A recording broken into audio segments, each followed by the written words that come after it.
junior year at university, I started seeing this guy. His name was Luke. He was a really nice, sweet guy. In fact, he never tried anything.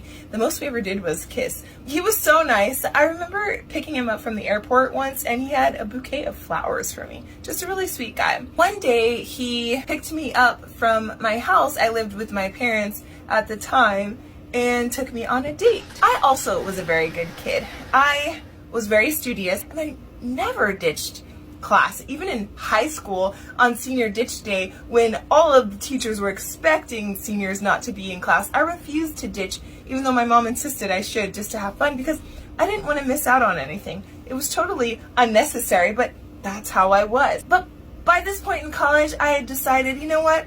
I want to sleep in at this boy's house because I don't feel like going to class today. No reason other than I just didn't feel like going. It was very unlike me, but I had been so good up to then. At some point, you just reach a breaking point and you're like, I want to be bad. No, I wasn't thinking that. I just literally was like, what's it gonna hurt? It's just one day. Problem is I had forgotten that my car was parked in front of my parents' house, and I didn't realize that when you don't show up to class in college, the administration calls your emergency contact, which of course was my mom. And back then, as well as now, when I go to sleep, I put my phone on airplane mode. So I had no idea. Well, first I didn't know that the school called my mom, and then of course I didn't know she was trying to reach me because my phone was off. So next thing I know, I'm being woken up by Luke, and he's being berated by my mom, because the thing was I was on the family plan. So as soon as my mom found out that I was missing, she contacted Verizon and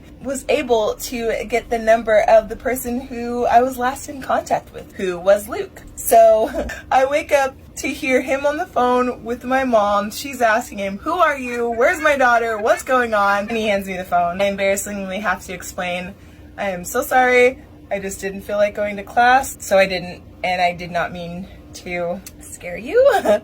That was an oversight. My apologies. Let me tell you something. I never ditched class again.